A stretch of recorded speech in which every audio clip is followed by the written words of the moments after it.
ಒಂದಷ್ಟು ಅಚ್ಚರಿಯ ಬೆಳವಣಿಗೆಗಳು ಆಗ್ತಾ ಇದೆ. ತಮಿಳುನಾಡು ಬಿಜೆಪಿಯ ಅಧ್ಯಕ್ಷ ಅಣ್ಣಾಮಲೈಗೂ ಮಂತ್ರಿ ಭಾಗ್ಯ ಸಿಗುತ್ತಾ? ಹಾಗಾದ್ರೆ ಅಣ್ಣಾಮಲೈಗೆ ಪ್ರಧಾನಿ ಕಚೇರಿಯಿಂದ ಕರೆ ಹೋಗಿದೆ. ಮೋದಿ ಸಂಪುಟದಲ್ಲಿ ಅಣ್ಣಾಮಲೈಗೆ ಮಂತ್ರಿ ಸ್ಥಾನ ಸಿಗುತ್ತಾ? ಒಂದಷ್ಟು ಅಚ್ಚರಿಯ ಬೆಳವಣಿಗೆಗಳು. ಕೊಯಮತ್ತೂರಲ್ಲಿ ಸೋಲುಂಡಿದ್ದಾರೆ ಅಣ್ಣಾಮಲೈ. ಈಗಾಗಲೇ ಸೋತ್ರು ಕೂಡ ಅಣ್ಣಾಮಲೈಗೆ ಮಂತ್ರಿ ಸ್ಥಾನ ನೀಡುವಂತಹ ಸಾಧ್ಯತೆಗಳಿದೆ. ಅಣ್ಣಾಮಲೈಗೆ ಪ್ರಧಾನಿ ಕಚೇರಿಯಿಂದ ಕರೆ ಹೋಗಿದೆ. ಹಾಗಾದ್ರೆ ಸೋತ್ರು ಕೂಡ ಅಣ್ಣಾಮಲೈಗೆ ಮಂತ್ರಿ ಭಾಗ್ಯ ಸಿಗುತ್ತಾ, ಮಂತ್ರಿ ಸ್ಥಾನ ಸಿಗುತ್ತಾ? ಹಾಗಾದ್ರೆ ಕೊಯಮತ್ತೂರು ಕ್ಷೇತ್ರದಲ್ಲಿ ಸ್ಪರ್ಧೆ ಮಾಡಿ ಅಣ್ಣಾಮಲೈ ಸೋಲು ಅನುಭವಿಸಿದ್ದಾರೆ. ಸೋತ್ರು ಕೂಡ ಅಣ್ಣಾಮಲೈಗೆ ಮಂತ್ರಿ ಸ್ಥಾನ ನೀಡುವಂತಹ ಸಾಧ್ಯತೆ ಇದೆಯಾ? ತಮಿಳುನಾಡು ಬಿಜೆಪಿ ಅಧ್ಯಕ್ಷ ಅಣ್ಣಾಮಲೈಗೂ ಕೂಡ ಮಂತ್ರಿ ಭಾಗ್ಯ ಒಲಿಯುತ್ತಾ? ಹಾಗಾದ್ರೆ ಒಂದಿಷ್ಟು ಅಚ್ಚರಿಯ ಬೆಳವಣಿಗೆಗಳು ನಡೀತಾ ಇದೆ. ಅಣ್ಣಾಮಲೈಗೆ ಪ್ರಧಾನಿ ಕಚೇರಿಯಿಂದ ಕರೆ ಹೋಗಿದೆ.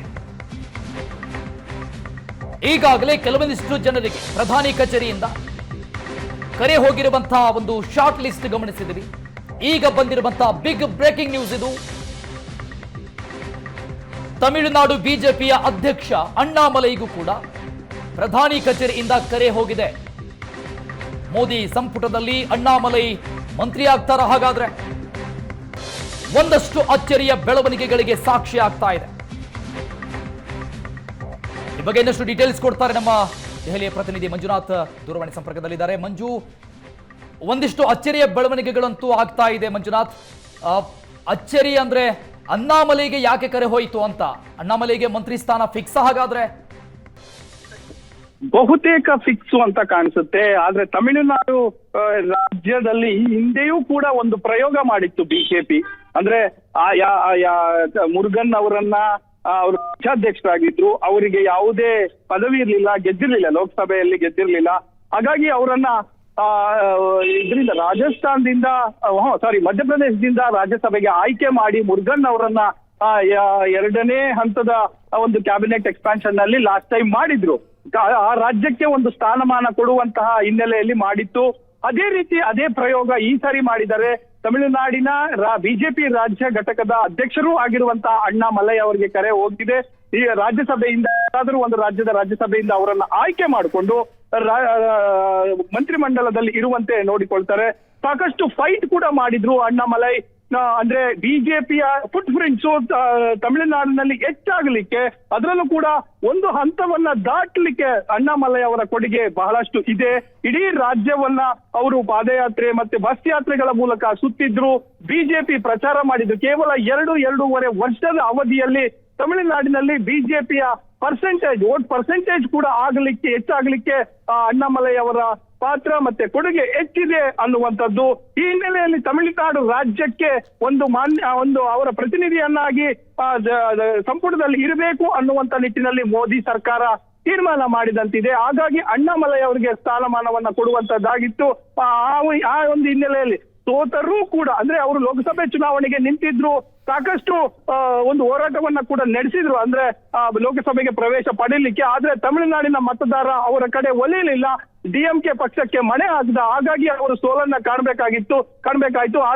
ಆದ್ರೆ ಬಿಜೆಪಿ ಒಂದು ಹೊಸ ಸ್ಟ್ರಾಟಜಿ ಆಗಿ ಹೊಸ ಮುಖಗಳನ್ನ ಸಂಪುಟದಲ್ಲಿ ಇರಬೇಕು, ಅವರು ನಮ್ಮ ಮುಂದಿನ ನಾಯಕತ್ವ ಅನ್ನುವಂತಹ ರೀತಿಯಲ್ಲಿ ಮಣೆ ಹಾಕಿರುವಂತದ್ದು. ಈ ಹಿನ್ನೆಲೆಯಲ್ಲಿ ನಾವು ನೋಡಿದಂತ ಸಂದರ್ಭದಲ್ಲಿ ಅವರಿಗೆ ಒಂದು ಈಗ ಕರೆ ಬಂದಿರುವಂತದ್ದು. ಹಾಗಾಗಿ ಸಂಪುಟದಲ್ಲಿ ಅವರು ಕೂಡ ಇರ್ತಾರೆ ಅನ್ನುವಂತ ಮಾಹಿತಿ ಲಭ್ಯ ಆಗ್ತಾ ಇದೆ. ಅರುಣ್, ಓಕೆ ಮಂಜುನಾಥ್, ಬಿಜೆಪಿ ತಮಿಳುನಾಡಲ್ಲಿ ಅಂದುಕೊಂಡಷ್ಟು ಭದ್ರವಾಗಿಲ್ಲ, ಸುಭದ್ರವಾಗಿಲ್ಲ, ಗಟ್ಟಿಯಾಗಿಲ್ಲ. ಫ್ಯೂಚರ್ ಪ್ಲಾನ್ ಡಿಸಿಷನ್ ಅಂತ ಅನ್ಸುತ್ತಾ ಈ ನಿರ್ಧಾರ? ಯಾವ ರಾಜ್ಯದಲ್ಲಿ ಬಿಜೆಪಿಯ ಹೆಜ್ಜೆ ಗುರುತುಗಳು ಇರೋದಿಲ್ವೋ ಅಲ್ಲಿ ಹೆಜ್ಜೆ ಗುರುತುಗಳನ್ನ ಇಡುವಂತದ್ದು ಮೋದಿ ಅವರು ಅಧಿಕಾರಕ್ಕೆ ಬಂದ ಮೇಲೆ ಶುರುವಾದಂತಹ ಒಂದು ಪ್ರಯೋಗ ಅದು. ಕಳೆದ ಬಾರಿಯೂ ಕೂಡ ಅಷ್ಟೇ, ನಾನು ಆಗ್ಲೇ ಹೇಳ್ತಾ ಇದ್ದೆ, ಮುರುಗನ್ ಅವರಿಗೆ ಅವಕಾಶ ಕೊಟ್ಟು ಒಂದು ಮಂತ್ರಿಯನ್ನಾಗಿ ಮಾಡಿ, ಕೇಂದ್ರದಲ್ಲಿ ಮಂತ್ರಿ ಮಾಡಿ ಅವರನ್ನ ಆ ರಾಜ್ಯವನ್ನ ಪ್ರತಿನಿಧಿಸುವಂತೆ ಮಾಡಿದ್ರು. ಅದೇ ಪ್ರಯೋಗ ಈಗ ಮುಂದುವರೆದಿರುವಂತದ್ದು. ಹಾಗಾಗಿ ಈ ಸಂಪುಟದಲ್ಲೂ ಕೂಡ ತಮಿಳುನಾಡಿಂದ ಯಾವುದೇ ರಾಜ್ಯದ ಅಲ್ಲಿನ ಕೊಡುಗೆ ಇಲ್ಲದೆ ಇರಬಹುದು ಲೋಕಸಭೆಗೆ, ಆದರೂ ಕೂಡ ರಾಜ್ಯಸಭೆಗೆ ಅವರನ್ನ ತಂದು ಅಲ್ಲಿ ಮಾಡಬಹುದು ಅನ್ನುವಂತಹ ನಿಟ್ಟಿನಲ್ಲಿ ಒಂದು ಲೆಕ್ಕಾಚಾರವನ್ನ ಹಾಕಿದಂತೆ ಕಾಣಿಸ್ತಾ ಇದೆ ಮೋದಿ ಸರ್ಕಾರ. ಅದರ ಜೊತೆಗೆ ಸೆಕೆಂಡ್ ಲೆವೆಲ್ ಲೀಡರ್ಸ್ ಅಂದ್ರೆ ಮುಂದಿನ ತಲೆಮಾರಿಗೆ ನಾಯಕತ್ವವನ್ನು ಬೆಳೆಸಬೇಕಾಗಿರುತ್ತೆ. ಆ ಹಿನ್ನೆಲೆಯಲ್ಲಿ ಒಂದಷ್ಟು ಕ್ರಮಗಳನ್ನ ಪಕ್ಷ ತೆಗೆದುಕೊಂಡಿರುತ್ತೆ. ಅದರ ಜೊತೆಯಲ್ಲಿ ಏನು ಅಂತ ಅಂದ್ರೆ ಇಂಥ ಸುಭದ್ರವಾದಂತ ಪಕ್ಷ ಸುಭದ್ರವಾಗಿದ್ದಂತ ಸಂದರ್ಭದಲ್ಲಿ ಇಂಥವೆಲ್ಲವೂ ಕೂಡ ಪ್ರಯೋಗಗಳನ್ನ ಮಾಡ್ತಾ ಇರುತ್ತೆ. ಯಾವ ರಾಜ್ಯಕ್ಕೆ ಪ್ರಾತಿನಿಧ್ಯ ಇರೋದಿಲ್ವೋ ಆ ರಾಜ್ಯಕ್ಕೆ ಪ್ರಾತಿನಿಧ್ಯವನ್ನ ಬೇರೆ ರಾಜ್ಯಸಭೆಯ ಮೂಲಕ ಕಲ್ಪಿಸಿ ಅವರಿಗೆ ಒಂದು ಹಾಗೆ ಸಂಪರ್ಕದಲ್ಲಿ ಮತ್ತಷ್ಟು ಅಪ್ಡೇಟ್ಸ್ ಪಡೆದುಕೊಳ್ತೀನಿ. ಅಮಿತ್ ಶಾ ನಿವಾಸದಲ್ಲಿ high voltage meeting. JP Nadda, BL Santosh ಕೂಡ ಭಾಗಿಯಾಗಿದ್ದಾರೆ ಈ ಹೈ ವೋಲ್ಟೇಜ್ ಮೀಟಿಂಗ್ ನಲ್ಲಿ. ಸಂಪುಟ ಪಟ್ಟಿಗೆ ಅಂತಿಮ ಸ್ವರೂಪವನ್ನ ನೀಡ್ತಾ ಇದ್ದಾರೆ ಬಿಜೆಪಿಯ ಪ್ರಮುಖ ನಾಯಕರು.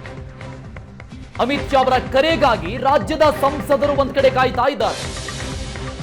ಈಗಾಗಲೇ ಕುಮಾರಸ್ವಾಮಿಗೆ ಕರೆ ಹೋಗಿದೆ ಅಂತ ಹೇಳಲಾಗ್ತಾ ಇದೆ. ಇದರ ಜೊತೆಗೆ ಪ್ರಹ್ಲಾದ್ ಜೋಶಿ, ಬೊಮ್ಮಾಯಿ ಸೇರಿದಂತೆ ಹಲವರಿಗೆ ಕಾತರದಿಂದ ಕಾಯ್ತಾ ಇದ್ದಾರೆ. ರಾಜ್ಯದಿಂದ ಯಾರಿಗೆ ಮಂತ್ರಿ ಭಾಗ್ಯ ಅನ್ನೋದು ಇನ್ನೂ ಕೂಡ ಸಸ್ಪೆನ್ಸ್ ಆಗಿದೆ. ಇನ್ನಷ್ಟು ಡೀಟೇಲ್ಸ್ ಕೊಡ್ತಾರೆ ಮಂಜು. ಅಮಿತ್ ಶಾ ಅವರ ಕರೆಗಾಗಿ ಸಹಜವಾಗಿ ರಾಜ್ಯ ನಾಯಕರು ಕಾಯ್ತಾ ಇರ್ತಾರೆ. ಒಂದು ಎದೆಯಲ್ಲಿ ಡಬ ಅಂತೂ ಇರುತ್ತೆ, ನಮ್ಮ ಹೆಸರು ಬರುತ್ತಾ ಇಲ್ವಾ, ನಮಗೆ ಕರೆ ಬರುತ್ತಾ ಇಲ್ಲ ಅಂತ. ಏನಾಗಬಹುದಂತ ಅನ್ಸುತ್ತೆ? ಅರುಣ್, ಎಲ್ಲಾ ಜಾತಿ ಲೆಕ್ಕಾಚಾರಗಳನ್ನ ಹಾಕಿ ಈಗ ನಾವು ಈವನ್ ಸುವರ್ಣ ನ್ಯೂಸ್ ಅಲ್ಲಿ ಕಳೆದ 5-6 ದಿನಗಳಿಂದಲೂ ಕೂಡ ನಾವು ತೋರಿಸ್ತಾ ಇದೀವಿ ಯಾರಾಗಬಹುದು, ಯಾವ ಜಾತಿಯನ್ನ ಲೆಕ್ಕ ಹಾಕಬೇಕಾಗತ್ತೆ, ಏನೆಲ್ಲ ಕ್ರೈಟೀರಿಯಾಗಳು ಇಟ್ಕೊಳ್ತಾರೆ ಅನ್ನುವಂಥದ್ದು. ಈಗ ಅದಕ್ಕೆ ಒಂದು ಕ್ಷಣಗಣನೆ ಅಂತ ನಾವು ಹೇಳ್ಬೋದು. ಯಾಕಂದ್ರೆ ಆ ಒಂದು ಜಾತಿ ಲೆಕ್ಕಾಚಾರದ ಮೇಲೆ ಸಾಕಷ್ಟು ಬಾರಿ ಜಾತಿ ಲೆಕ್ಕಾಚಾರವನ್ನ ಆಧಾರವಾಗಿ ಇಟ್ಟುಕೊಂಡು ಮತ್ತೆ ಇಡೀ ರಾಜ್ಯವನ್ನ 2 ಅಥವಾ 3 ಭಾಗಗಳಾಗಿ ವಿಂಗಡಿಸಿ ಆ ಒಂದು ಭಾಗಕ್ಕೆ ಕೊಟ್ಕೊಂಡು ಬರುವಂತದ್ದು ಬಿಜೆಪಿಯ ಸ್ಟ್ರಾಟಜಿ. ಈ ಸಾರಿ ಒಂದು ಸರ್ಪ್ರೈಸ್ ಇರುತ್ತೆ ಅಂತ ಹೇಳಲಾಗ್ತಾ ಇದೆ. ಆ ಸರ್ಪ್ರೈಸ್ ಏನು ಅನ್ನುವಂಥದ್ದನ್ನ ಕಾದು ನೋಡ್ಬೇಕು. ಯಾಕಂದ್ರೆ ಯುವ ಮುಖ ಇರಬೇಕು ರಾಜ್ಯದಿಂದ ಅನ್ನುವಂಥದ್ದು ಕೂಡ ಕೇಳಿ ಬರ್ತಾ ಇದೆ. ಆದ್ರೆ ಈ ಬಾರಿ NDA ಪಾರ್ಟ್ನರ್ಸ್ ಜಾಸ್ತಿ ಆಗಿರುವ ಕಾರಣಕ್ಕೆ ರಾಜ್ಯವೂ ಕೂಡ ಹೆಚ್ಚು ನಿರೀಕ್ಷೆ ಮಾಡ್ಲಿಕ್ಕೆ ಆಗೋದಿಲ್ಲ. ಯಾಕಂದ್ರೆ ಈಗ ಸಪೋಸ್ ಎಕ್ಸಾಂಪಲ್ JDS ಇಂದ ಕುಮಾರಸ್ವಾಮಿ ಅವರಿಗೆ ಕರೆ ಬಂದಿರೋದು, ಅವ್ರ ಸಂಪುಟದಲ್ಲಿ ಇರುವಂತದ್ದು ಈಗೆಲ್ಲರಿಗೂ ಕೂಡ ಗೊತ್ತಿರುವಂತಹ ವಿಷಯ. ಹಾಗಾಗಿ ಬಿಜೆಪಿಯಿಂದ ಒಕ್ಕಲಿಗ ಸಮುದಾಯ ಒಂದು ಅವರಿಗೆ ಆ ಕೋಟದಲ್ಲಿ ಬರಬೇಕಾದಿದ್ದಂತನ್ನ ಮುಂದೆ ಮಾಡ್ತಾರ, ಈಗಲೇ ಇನ್ನೊಂದು ಜಾಸ್ತಿ ಮಾಡ್ತಾರ ಅನ್ನುವಂತ ಪ್ರಶ್ನೆ ಕಾಡ್ತಾ ಇದೆ.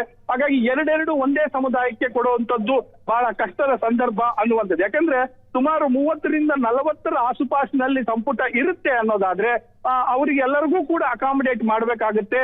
1-2 ಹೀಗೆ ಅಕಾಮಿಡೇಟ್ ಮಾಡುವಂತದ್ದಿದೆ. ಈಗ ಕೇಳಿ ಬರ್ತಾ ಇರುವಂತ ಮಾಹಿತಿ ಅಂದ್ರೆ ರಾಜ್ಯಕ್ಕೆ 2 ಸಿಗಬಹುದು ಸಂಪುಟ, ಉಳಿದಂತೆ ಎಲ್ಲವೂ ಕೂಡ ಸಸ್ಪೆನ್ಸ್ ಅಲ್ಲಿ ಇರುತ್ತೆ ಅನ್ನುವಂಥದ್ದು ಕೇಳಿ ಬರ್ತಾ ಇರುವಂತಹ ಮಾಹಿತಿ. ಹಾಗಾಗಿ ಈಗ ಅಮಿತ್ ಶಾ ಅವರ ಮನೆಯಲ್ಲಿ ಹೈ ವೋಲ್ಟೇಜ್ ಸಭೆ ನಡೀತಾ ಇದೆ. ಸಭೆ ಮೀನ್ಸ್ ಎಲ್ಲರೂ ಕೂಡ ಲೀಸ್ಟ್ ಔಟ್ ಆಗಿರುತ್ತೆ. ಕೂತು ಅಲ್ಲಿಂದ ಒಂದು ಫೋನ್ ಬರಕ್ ಶುರುವಾಗುತ್ತೆ. ಯಾರು ಆಕಾಂಕ್ಷಿಗಳು, ಎಲ್ಲಿದ್ದೀರಾ ನೀವು, ಇಲ್ಲೇ ಇದ್ದೀರಾ, ದೆಹಲಿಯಲ್ಲೇ ಇದ್ದೀರಾ ಅನ್ನುವಂತ ಪ್ರಶ್ನೆಗಳನ್ನ ಕೇಳುವಂತದ್ದು. ಅದರ ಜೊತೆಗೆ ನೀವು ಬರಬಹುದಾ, ಇಲ್ಲಿಗೆ ಬರಬಹುದಾ ಅನ್ನುವಂಥದ್ದು ಕೂಡ ಕೇಳ್ತಾ ಇದ್ದಾರೆ. ಸೊ ಹಾಗಾಗಿ ಎಲ್ಲರ ಮನಸ್ಸಿನಲ್ಲೂ ಕೂಡ ಒಂದು ರೀತಿಯಲ್ಲಿ ಡವ ಶುರುವಾಗಿದೆ. ಒಂದಷ್ಟು ಯಾರು ಆಕಾಂಕ್ಷಿಗಳಿದ್ರು ಅವರಿಗಂತೂ ಜಾಸ್ತಿ ಡವ ಶುರುವಾಗಿದೆ. ಯಾಕಂದ್ರೆ ನಾವು ತೋರ್ಸ್ಕೊಂಡ್ ಬಂದಿದ್ವಿ ಕ್ಯಾಟಗರಿ ವೈಸ್ ಅಥವಾ ಸಮುದಾಯ ಜಾತಿ ಲೆಕ್ಕಾಚಾರದಲ್ಲಿ ನಾವೆಲ್ಲ ತೋರ್ಸ್ಕೊಂಡ್ ಬಂದಿದ್ವಿ. ಅವರೆಲ್ಲರೂ ಕೂಡ ಪ್ರಮುಖ ಅಂದ್ರೆ ಸ್ಪರ್ಧಿಗಳೇ ಮಂತ್ರಿ ಸ್ಥಾನಕ್ಕೆ. ಹಾಗಾಗಿ ಎಲ್ಲರ ಮನಸ್ಸಿನಲ್ಲೂ ಕೂಡ ಒಂದು ರೀತಿ ಡವ ಶುರುವಾಗಿದೆ. ಥ್ಯಾಂಕ್ ಯು ಮಂಜುನಾಥ್ ಎಲ್ಲ ಡೀಟೇಲ್ಸ್ಗೆ.